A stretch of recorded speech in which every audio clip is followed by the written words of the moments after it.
Friends, मैं हूँ Yognath sir. एक बार फिर से आप सभी का हार्दिक स्वागत करते हुए योरमा एकेडमी यूट्यूब चैनल योरमा एकेडमी में हार्दिक स्वागत करता हूँ। दोस्तों, आज के वीडियो में हम लोग रैदास के पद इस विषय पर चर्चा करेंगे। बड़े हल्के फुल्के अंदाज में रैदास के पदों को पढ़ते हुए आनंद लेंगे। सबसे पहले दोस्तों, पदों की सीधे सीधे शुरुआत करने से पहले थोड़ा सा कवि के बारे में जान लें तो हमारे लिए ज़्यादा बेहतर होगा।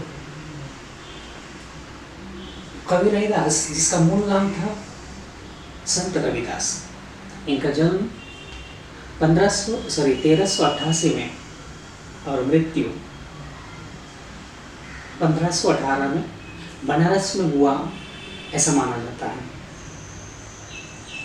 आगे चलकर ये इतने प्रसिद्ध हुए, इतने इन्होंने ख्याति पाई कि उनकी ख्याति से, प्रसिद्धि से प्रभावित होकर दिल्ली के सिकंदर लोधी ने उन्हें अपने यहाँ दरबार में आमंत्रित किया था। मध्ययुगीन साधकों में या संत कवियों में रैदास का विशिष्ट स्थान है। कबीर की तरह रैदास भी एक उच्च कोटि के संत कवि माने जाते हैं। इन्होंने बड़े सीधे साधे अपने पदों के माध्यम से अपने हृदय के दैन्य भाव और सहज भक्ति को प्रकट किया है।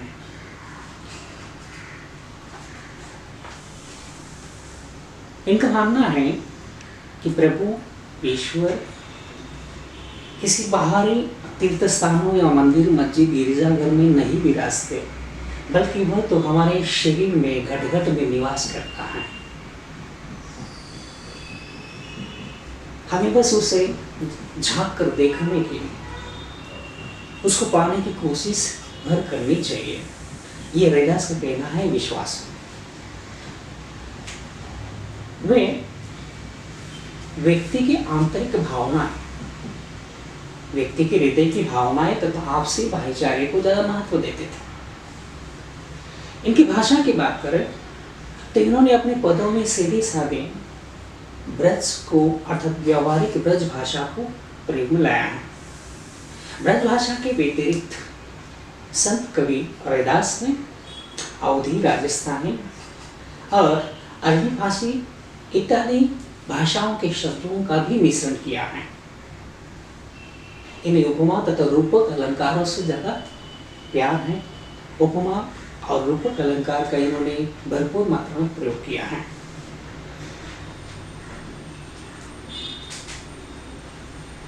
अपने बहुत सारे पदों में बड़ी सफाई के साथ इन्होंने अपने आत्मनिवेदन, दैन्य भाव और हृदय की सहज भक्ति हम जैसे पाठकों तक पदों के माध्यम से प्रकट की है। रैदास के करीबन 40 पद सिखों के धर्म ग्रंथ गुरु ग्रंथ साहिब में भी सम्मिलित किए गए। इससे हमें यह पता चलता है कि रैदास कितने महान कवि थे। अब बात करते हैं अपनी इस कविता के, तो एक मोटे मोटे तौर पर कहा जाए कि यहाँ दो पद जो दिए हैं, इन दो पदों में कवि रैदास का क्या कहना है। पहले पद में उन्होंने बताने की कोशिश की है या इस प्रकार का आत्मनिवेदन किया है प्रभु से कि प्रभु बहुत बड़े हैं, महान हैं, उन जैसा बनना बड़ा मुश्किल है। मुश्किल ही नहीं बल्कि नाकामी या भी का एक प्रकार हो सकता है।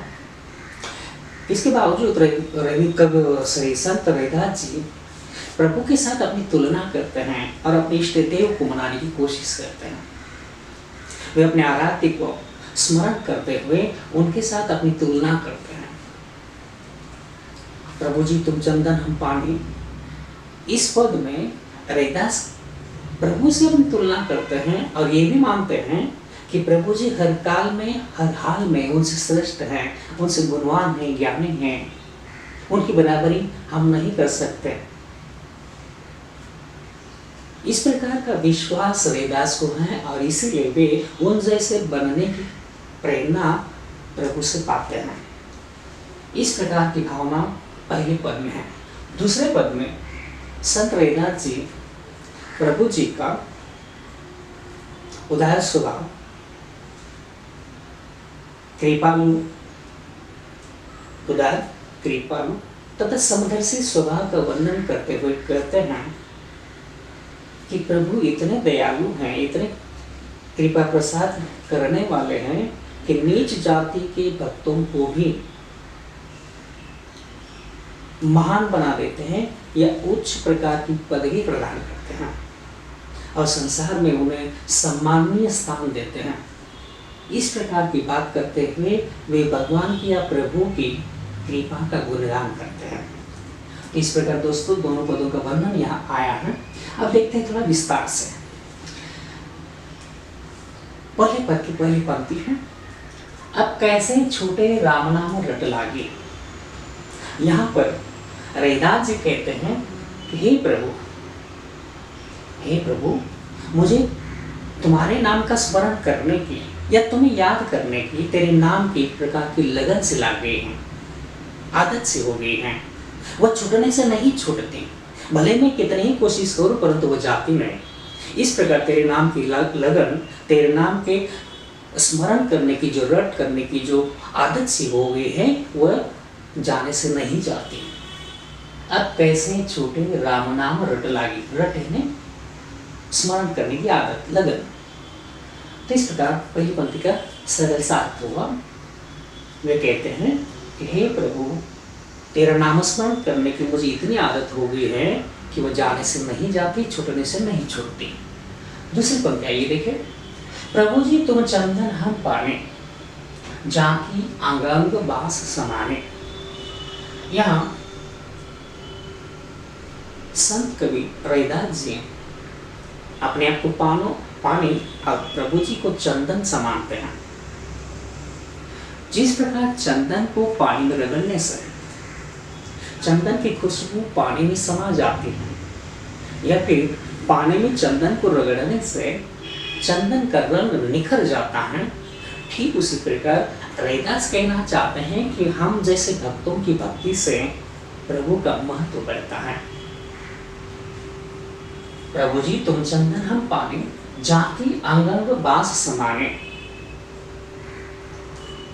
आप इतने सुगंधित हो, महान हो कि आपकी सुगंध अपने भक्तों के अंग अंग में समा देते हो। हम भक्त आपकी सच्ची भक्ति करते हैं और यही कारण है कि आपके राम नाम की या ईश्वर नाम की जो सुगंध है वो हम में इतनी अंदर तक समा गए हैं कि हर अंगांग से वो फूट निकलती है। ये खुशबू हमारे हर अंग अंग में बस गई है, समाहित हो गई है। अंग अंग ने शरीर का हर हिस्सा, बास ने सुगंध, खुशबू, समान यानी समा जाना। ठीक है दोस्तों, इस प्रकार सरल सा अर्थ हुआ कि प्रभु जी तुम चंदन हो और हम पानी। जिस प्रकार पानी में रगड़ने से चंदन का रंग निखर जाता है, उसी प्रकार हम जैसे भक्तों की भक्ति से आपका महत्व बढ़ जाता है। आपकी अर्थात आपके नाम की जो सुगंध है वह हमारे अर्थात हम भक्तों के अंग अंग में बस गई है, समाहित हो गई है। अब आइए तीसरी पंक्ति देखें, प्रभु जी तुम घन बन हम मोरा, जैसे चितवत चंद चकोरा। यह घन का मतलब होता है बादल। दूसरा एक अर्थ है घना, वन यानी बनना। दूसरा एक अर्थ है वन, जंगल। मोर यानी मयूर या मोर। चितवत यानी देखना। चंद यानी चांद या चंद्र। चकोरा यानी तितर नाम का एक पक्षी। ओके, तो इस तीसरी पंक्ति के माध्यम से संत कबीरदास क्या कहना चाहते हैं, तो उनका ये मानना है कि हे प्रभु तुम उस घने वन की तरह हैं। आप उस घने वन की तरह हो या आसमान में छाए हुए काले बादल की तरह हो और हम मोरा जैसे चितवत चंद चकोरा। आप या तो घने वन की तरह हो या आसमान में छाए काले बादल की तरह हो और दूसरी तरफ हम हैं, हम भक्त। दूसरी तरफ उस चांद को सॉरी, हाँ, दूसरी तरफ हम जो भक्त हैं वो मोर की तरह हैं जो लगातार उस आसमान में छाए बादल को देखकर नृत्य करते हैं या घने वन को देखकर प्रसन्न होकर नाचते हैं। तो यहाँ तीसरी पंक्ति में रैदास जी प्रभु जी को या तो घना वन कहते हैं या तो आसमान में छाया बादल कहते हैं और अपने आप को या भक्तों को मोर की उपाधि देते हैं। तीसरी पंक्ति के आखिरी शब्दों में वे कहना चाहते हैं जैसे चितवत चंद चकोरा, चितवत यानी देखना, चंद यानी चांद और चकोरा यानी तीतर नाम का पक्षी। यहाँ पर भी वे प्रभु से कहते हैं कि आप चांद हो और हम आप जैसे चांद को, आप जैसे चंद्र को हमेशा टकटकी लगाए देखने वाला, आपको पाने की लालसा में छटपटाता हुआ वह तीतर नाम का या चकोर पक्षी हैं, वह हम भक्त हैं। आप अगर चांद हैं तो आप जैसे चांद को टकटकी लगाए देखने का काम करने वाले हम चकोर पक्षी हैं। चकोर और चंद्र का बड़ा गहरा नाता है। ऐसा कहा जाता है कि चकोर पक्षी पूर्णिमा की रात जब तक चंद्रमा को नहीं देखता तब तक वो खाना पीना ग्रहण नहीं करता। तो ये जो है दोनों के बीच की लगन, वही एकाग्रता यहाँ पर संत कवि रैदास जी अपने आप जैसे भक्त और प्रभु जी जैसे चांद के बीच वही अपनापन, वही गहराई प्रकट करना चाहते हैं। ठीक है दोस्तों, अगली पंक्ति, प्रभु जी तुम दीपक हम बाती। यहाँ पर भी वे प्रभु से अपने आप की तुलना करते हैं। वे कहते हैं कि प्रभु आप दीपक हो, दिया है, और हम तो कहते हैं कि हे प्रभु आप दीपक हो और हम उस दीपक में जलने वाली उस लौ के समान हैं जाके ज्योति भरे दिन रातें, जिस दीपक की ज्योति हमेशा दिन रात बस प्रभु के प्रेम में जलने का काम करती है। प्रभु के नामस्मरण में, प्रभु की प्राप्ति के लिए हमेशा दिन रात जलती हैं, ऐसी दीपक की वो लौ हम हैं और आप वह दिया हो जिसमें तेल है, उसी तेल की सहायता से हम जैसी लौ का या ज्योति का जलना तय होता है। अगली पंक्ति में रैदास कहते हैं प्रभु जी तुम मोती हम धागा, हे ईश्वर, हे मेरे इष्ट देव, हे मेरे आराध्य, आप वह उज्ज्वल है, दीप्यमान ऐसे मोती हो, आप उज्ज्वल से शुभ्र धवल से मोती हो और हम आपकी तुलना में उस मोती को पिरोने वाला एक धागा मात्र है। हे प्रभु तुम मोती हैं, हम धागा, जैसे सोना ही मिलत सुहागा। आप मोती हैं तो उस मोती को पिरोने का काम करने वाला धागा हम हैं। राइट? जिस प्रकार सोने में सुहागा, सुहागा इसका मतलब होता है सोने को शुद्ध करने हेतु प्रयुक्त किया जाने वाला शाक या द्रव। सुहागा जैसे सोने में मिलता है तो सोना पवित्र हो जाता है, शुद्ध हो जाता है। तो इस प्रकार उसी का उदाहरण देते हुए संत रैदास यहाँ कहना चाहते हैं हे प्रभु आप मोती हैं तो उस मोती को धागे में पिरोने का काम करने वाला हम धागा मात्र हैं। जिस प्रकार सोने में सुहागा मिलने से या दोनों के एक मिल जाने से सोने का रंग निखर जाता है, ठीक उसी प्रकार हे प्रभु आपके दर्शन से, आपके प्यार से हम जैसे भक्तों का जीवन भी सफल हो गया है। आखिरी पंक्ति पहले पद की रैदास कहते हैं प्रभु जी तुम स्वामी हम दासा, हे मेरे इष्ट देव आप प्रभु हैं, आप हमारे मालिक हैं और हम आपके दास हैं। दास है सेवक, स्वामी ने प्रभु। ऐसी भक्ति करे रैदासा, आप महान हैं, आप प्रभु हैं और हम आपके भक्त हैं, हम आपके सेवक हैं। ऐसी भक्ति हमेशा हमेशा ये रैदास नाम का संत, ये रैदास नाम का रविदास हमेशा हमेशा आपकी करता रहेगा। जिस प्रकार यहाँ पर संत रविदास जी प्रभु के प्रति उनका नामस्मरण करने की जो सुगंध अपने शरीर में समाये हुए हैं, उनका नामस्मरण एवं का जाप जो हमेशा करते रहते हैं, इसी के बारे में एक जगह सूरदास ने भी लिखा है, अर्थात प्रभु की और भक्त की कभी तुलना नहीं हो सकती। फिर भी उन्होंने कोशिश की है ये बताने की कि प्रभु में और सामान्य व्यक्ति में कितना बड़ा अंतर होता है। वे कहते हैं जो गुंजा समतुलत सुमे रहे, जो गुंजा समतुलत सुमे रहे ताहु तय अति भारी। जो गुंजा समतुलत सुमे रही ताहु तय अति भारो रे, जैसे बूंद परत बारिदी में त्यो गुण ज्ञान हमारो रे। अतः सूरदास जी इस पद में रविदास की तरह बताना चाहते हैं कि प्रभु एक तरफ सुमेरु पर्वत की तरह हैं और हम गुंज के समान हैं। कहाँ गुंज इतनी से और कहाँ सुमेरु पर्वत। अर्थात हम जैसे सामान्य व्यक्ति में और प्रभु में कभी बराबरी कभी तुलना नहीं हो सकती। वे महान हैं और हम एक छोटे से तुच्छ कण की मात्र है। दोनों के वजन में कभी बराबरी नहीं हो सकती। वे आगे अपनी पद की दूसरी पंक्ति में कहते हैं जैसे बूंद परत बारिदी में ते गुण ज्ञान हमारो रे। इसका मतलब है कि प्रभु अगर अथाह सागर हैं, विस्तीर्ण सागर हैं और हम उस सागर में पड़ने वाली पानी की बूंद मात्र है। कहाँ सागर कहाँ पानी की बूंद। परंतु यहाँ रविदास ने अपनी भक्ति भावना को दिखाने के लिए प्रभु के साथ अपनी तुलना की है और उनसे से बनने की प्रेरणा पाई है। तो ये हमारे पहले पद का अक्षय हुआ। अब देखते हैं दूसरा पद। किसी कवि ने शायर ने कहा है कि सिवा भगवान के इस दुनिया में सिवा इस दुनिया में गरीबों का गुजारा न होता। सिवा भगवान के